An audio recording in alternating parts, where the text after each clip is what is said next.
दुनिया का सारा सोना तो मिला कर दूंगा माँ। अच्छा ठीक है, अभी तू सो जा, कल सुबह जाकर ले आना। कह देना उनको कि मैं आ रहा हूँ अपनी KGF लेने। Violence violence. नमस्कार दोस्तों, कन्नड़ सुपरस्टार यश की फिल्म बॉक्स ऑफिस पर धमाल मचा रही है। यह फिल्म कर्नाटक के कोलार में स्थित गोल्ड माइंस पर बेस्ड है। आपने KGF का पार्ट 1 तो देखा ही होगा। क्या आपको उसमें गोल्ड की खदानें दिखाई गई हैं, उसकी असली कहानी पता है क्या?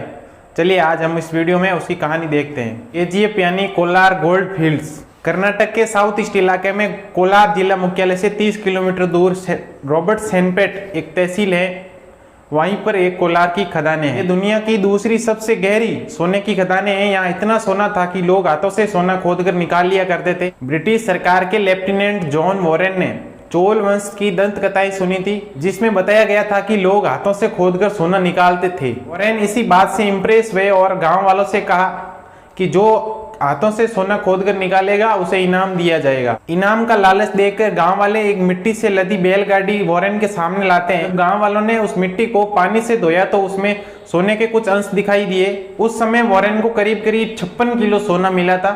फिर कई साल तक रिसर्च हुई, कई लोगों की जान गई और इसके बाद माइनिंग पर बैन लगा दिया गया।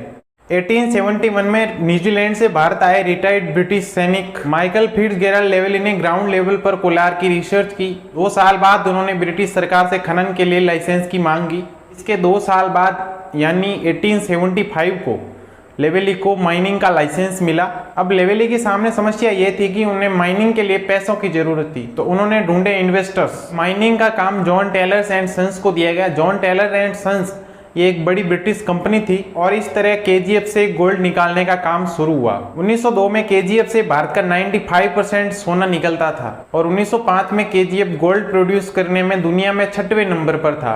121 साल की माइनिंग के अंतर्गत 900 टन को सोना निकाला गया। ये बात उस दौर की है जब माइनिंग ऑपरेशंस बहुत ज्यादा मुश्किल हुआ करते थे। बिजली नहीं थी, लिफ्ट नहीं थी। बिजली की कमी को देखते हुए भारत का पहला और एशिया का दूसरा है जो पावर प्लांट शिव समुद्र कर्नाटक के मांड्या जिले में लगाया गया था। माइंस के अंदर जाने के लिए इन शार्प का इस्तेमाल हुआ करता था, जिसमें लकड़ी की बीम से सपोर्ट लिया जाता था। तो दोस्तों ये बात तो लाजमी है कि यहाँ हादसे बहुत ज्यादा हुआ करते थे। माना जाता है कि KGF के 120 साल के ऑपरेशंस में यानी 1880 से लेकर 2001 तक की माइनिंग एक्टिविटीज में कुल 6000 लोगों की मौत हो चुकी है।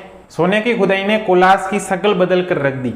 एक तरफ माइनिंग और दूसरी तरफ डेवलपमेंट हुआ। बंगले, हॉस्पिटल्स, गोल्फ कोर्स, क्लब बनाए गए। जगह ठंडी थी इसलिए घर ब्रिटिश अंदाज में बनाए गए और इसी डेवलपमेंट की वजह से है जो कोलार को मिनी इंग्लैंड कहा जाता है। लेकिन इस तस्वीर का दूसरा पहलू भी था कि कोलार की माइंस में काम करने वालों की हालत बिल्कुल इंग्लैंड जैसी नहीं थी। मजदूरों की हालत, वर्क कंडीशंस बहुत ज्यादा खराब थी। मजदूर जो कि कुल्ली लेन नाम की एक जगह पर रहा करते थे जो चूहों के हमले के लिए प्रसिद्ध थी और ऐसा कहा जाता है कि जिसके चलते यहाँ रहने वाले मजदूरों ने 50,000 से भी ज्यादा चूहों को मारा था 1 साल के अंतर्गत। आजादी के बाद 1956 में भारत सरकार ने कोलार गोल्ड माइंस का काम अपने हाथों में ले लिया। लेकिन 1979 आते आते भारत सरकार को बहुत ज्यादा लॉसेस सहने पड़े। हालत ये हो गई थी कि भारत सरकार मजदूरों को सैलरी तक नहीं दे पा रही थी। फाइनली 2001 में KGF यानी कोलार गोल्ड माइंस को बंद करने का डिसीजन लेना पड़ा। नतीजा आज कोलार गोल्ड फील्ड खंडर में बदल चुका है। जिन सुरंगों को माइनिंग के लिए बनाया गया था आज उनमें पानी भर चुका है। जिस तरह देश में गोल्ड की मांग है जो बढ़ रही है, अगर KGF खुलती है तो वहां से इस मांग की पूर्ति की जा सकती है। इससे गोल्ड के इंपोर्ट की वजह से भारत की जेब पर जो बोझ पड़ता है वो बोझ कम होगा। भारत सरकार ने 2016 में गोल्ड माइंस को फिर से खोलने का संकेत दिए थे, लेकिन वो संकेत आज ठंडे बस्ते में है। चीन के बाद सोने की सबसे ज्यादा खपत भारत में है। रत्न व आभूषण निर्यात संवर्धन परिषद के अनुसार भारत ने 2021 के अंतर्गत 1000 टन से भी ज्यादा सोना इंपोर्ट किया है। इस इंपोर्ट की वजह से देश की जेब पर बोझ पड़ता है और यदि कोलार की खान खुलती है तो ये बोझ कम हो सकेगा। वर्ल्ड गोल्ड काउंसिल के मुताबिक भारतीय घरों और मंदिरों में लगभग 24,000 से 25,000 टन सोना मौजूद है।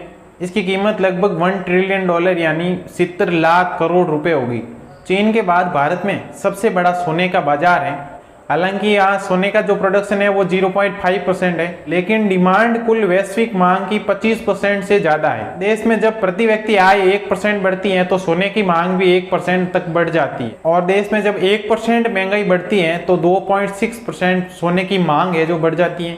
वीडियो इन्फॉर्मेटिव लगा, नीचे सब्सक्राइब का बटन दबाइए और ऐसे वीडियो देखने के लिए।